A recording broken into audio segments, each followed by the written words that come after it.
Setelah di konten yang lalu kita coba mengulik bagaimana kedekatan Bung Hatta dengan buku, kali ini kita coba lihat tokoh yang datang dari luar Indonesia, yaitu Bertrand Russell. How do you do? How do you do, Lord Russell? Won't you sit down? Thank you. Sebelum masuk ke pembahasannya dan biar lebih kontekstual, gue secara khusus tetap berharap bahwa refleksi baca tulis semoga menjadi sebuah gambaran yang memperlihatkan bagaimana kemudian orang yang dekat dengan buku, orang yang dekat dengan baca dan tulis itu menjadi mulia gitu. Dan kemudian secara teknis gue coba cari contohnya dari orang-orang yang menurut gue cukup tepat. Dan kali ini kita berkenalan dengan Bertrand Russell. Pertama-tama, Bertrand Russell adalah orang yang bisa dibilang berada di lingkungan keluarga bangsawan. Karena di beberapa tulisannya dia bilang karir politik itu merupakan karir tradisional keluarganya. Dan bukti selanjutnya misalnya bahwa ia termasuk dalam golongan keluarga tanda kutip atas gitu ya. Itu adalah dari kakeknya, Lord John Russell, yang kemudian akrab disapa Earl Russell. Dan Bertrand Russell hidup yatim piatu sudah sejak umur 12 tahun. Ayahnya meninggal saat ia berusia 3 dan ibunya menyusul ayahnya di usia Bertrand Russell ke-12 bersamaan dengan saudarinya. Bahkan misalnya kalau gue boleh meminjam istilah yang digunakan oleh Bertrand Russell secara plek-plek, namun ini sudah diterjemahkan, ia menggambarkan kondisi keluarganya atau khususnya ayah dan ibunya, orang tuanya itu dengan bahasa seperti ini. Saya tumbuh dalam atmosfer yang padat dengan tradisi. Orang tua saya meninggal sebelum saya bisa mengingat, dan saya diasuh oleh kakek dan nenek saya. Ngomong-ngomong, kakeknya itu punya perpustakaan pribadi. Hal tersebut pula lah yang kemudian mempengaruhi kemapanan intelektual seorang Bertrand Russell. Jadi sampai di titik ini kita bisa bilang ya bahwa ternyata lingkup keluarga itu merupakan lingkup yang sangat penting, wadah yang sangat penting untuk kemudian membentuk pendidikan seorang anak gitu. Ya dampaknya kan bisa beragam ya, misalnya ketika kita mendekatkan buku kepada anak kita gitu ya, kemudian anak kita jadi ikut gemar membaca dan lain sebagainya. Dan itu yang dirasakan oleh Bertrand Russell. Dan juga cerita tadi itu cukup memberi gambaran betapa bedanya keluarga Russell dengan banyak keluarga lainnya gitu ya. Ya karena soal basic needs mereka sudah selesai gitu. Namun bagaimana dengan beberapa orang yang basic needs-nya belum selesai, artinya untuk memikirkan hari esok saja itu kayak susah payah gitu, pontang-panting lah. Nah, kayaknya agak kurang sampai untuk memikirkan koleksi buku gitu. Tapi ya itu bukan hal yang mustahil. Tapi maksudnya ketika basic needs kita sudah selesai, melakukan koleksi buku tuh hal yang kayaknya lebih mudah. Tapi menarik, jika kita kaitkan dengan penjelasan sebelumnya, Russell yang tumbuh dari keluarga yang sangat dekat dengan buku, ya itu tadi membuatnya bertumbuh menjadi anak yang gemar membaca dan akhirnya ia dihormati karena keilmuan. Yaitu tadi ya, dampaknya adalah bisa merangsang kepada seorang anak gitu. Punya buku itu bisa merangsang kepada seorang anak gitu. Barangkali hal itu bisa kita tiru ya, walaupun misalnya kita bukan datang dari keluarga atau orang tua yang mewariskan budaya baca buku yang baik gitu, tapi kemudian kita bisa melakukan itu untuk generasi setelah kita. Kembali ngomongin perpustakaan milik kakeknya Russell, milik kakeknya Bertrand Russell. Bertrand Russell mencatat dalam autobiografinya bahwa perpustakaan pribadi kakek merupakan kelas bagi Bertrand Russell.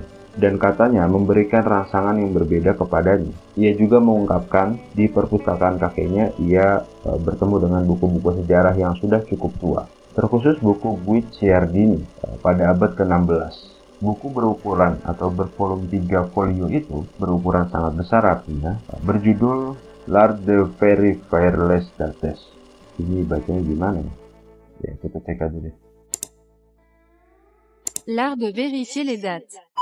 Dan juga buku koleksi lainnya misalnya ada The Annals of Ireland oleh Four Masters, terus buku-buku yang dianggap biasa oleh Bertrand Russell gitu ya, seperti misalnya tulisannya Gibbon, tulisannya Machiavelli, tulisannya Swift dan lain-lain. Sebenarnya sih ini biasa menurut dia yang memang sejak kecil sudah bersama buku gitu. Mungkin kalau menurut kita itu buku-buku yang cukup asing juga ternyata kan. Hal tersebut pula lah yang kemudian merangsang keminatan Bertrand Russell terhadap sejarah.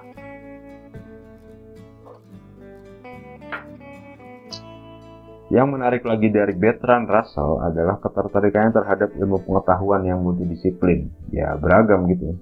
Pasalnya pada saat remaja ia tertarik dengan matematika.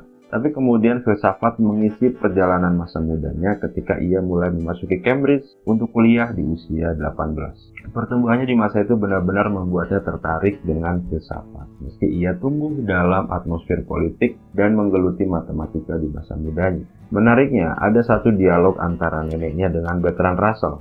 Dialognya adalah kira-kira neneknya itu menegur Bertrand Russell. Hal tersebut boleh dibilang terjadi karena neneknya mengetahui nih, si Bertrand Russell ini, cucunya ini mulai tertarik dengan filsafat. Kemudian neneknya nyinggung ke Russell tentang dirinya di masa lalu yang ingin menyelidiki geometri atau ya matematika sebagai hidup yang kau jalani. Maksudnya kaunya ini adalah Russell, neneknya bilang ke Russell. Dan neneknya berkata dengan nada yang cukup terguncang. Kalau catatan Bertrand Russell gitu, cukup terguncang. Kata neneknya begini. Oh Bertie, benar kau menulis buku lain? Ya sih, kayaknya nggak kebayang aja gitu ada dialog soal nulis buku apa dan apa gitu ya di dalam keluarga gitu. Memang beda, mungkin ini karena dia adalah keluarga bangsawan. Saat pertama masuk ke Cambridge, ia sedikit kaget dengan apa yang disaksikannya, bahwa ternyata menurutnya orang-orang di sana telah menganggap wajar apa yang dipikirkan oleh Russell. Karena semasa hidupnya ia merasa yang mampu mengerti jalan pikirannya adalah seorang tutor yang sempat menemaninya di waktu remaja. Si tutor merupakan seorang penganut agnostik, sehingga ia merasa lebih bebas untuk membicarakan apapun. Ini kayak yang dibilang Pak Farudin Faiz ya, di MBS Channel tentang kehidupannya Bertrand Russell. Ia adalah penganut agnostik. Dan itu tadi, bahkan sebelum ia berkenalan dengan si tutor yang agnostik itu, Bertrand Russell itu hanya menyembunyikan pikiran-pikirannya gitu dari kakek dan neneknya. Sesekali ia menuliskan apa yang dia resahkan gitu ya. Tapi menariknya lagi, ia menuliskannya dengan bahasa Yunani. Ini emang agak nyebelin sebenarnya. Karena tujuan dia menulis dengan bahasa Yunani untuk mencegah orang lain membacanya. Udah lain banget ini. Karya-karya Russell sangat banyak. Ada beberapa catatan yang menyebutkan ia menulis 70 buku dan 2000 artikel esai. Kenapa? Ya, buku-bukunya yang cukup terkenal juga banyak ya, kayak misalnya A History of Western, terus juga ada The Consequences of Happiness, Religion and Science, the Autobiography, Introduction to Mathematics, Why I Am Not a Christian, dan lain-lain lah. Pokoknya banyak banget. Nah, kemudian soal gaya menulisnya, ada satu kutipan Bertrand Russell yang cukup terkenal. Ini dalam sebuah terjemahan akan saya bacakan. Saya tidak bisa berpura-pura mengetahui bagaimana menulis itu seharusnya dilakukan, atau apa yang oleh seorang kritikus yang bijak akan disarankan kepada saya agar dilakukan untuk meningkatkan tulisan saya. Hal terbaik yang bisa saya lakukan adalah menceritakan beberapa hal tentang upaya-upaya saya sendiri. Nah, kembali, dalam menulis Bertrand Russell memilih John Stuart Mill dalam struktur kalimatnya dan caranya mengembangkan sebuah pokok bahasan. Walaupun begitu, matematika sangat mempengaruhi gaya menulisnya. Ia memilih menulis sesuatu dengan sangat singkat dan jernih.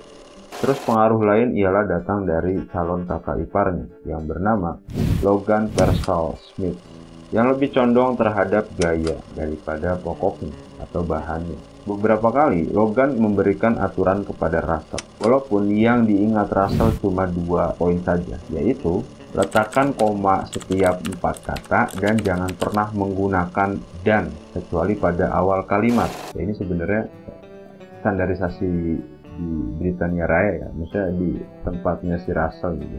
Kalau berbicara menggunakan dan di awal kalimat, kayaknya di bahasa Indonesia itu sangat jarang gitu. Tapi kalau soal letakkan koma setiap 4 kata sih itu kondisional ya. Cuma ya dia mengingatnya cuma itu karena ya sekelasnya Russell yang udah banyak referensi, banyak bacaan, kayaknya udah yang gak terlalu butuh terkait dengan teknis-teknis menulis gitu ya.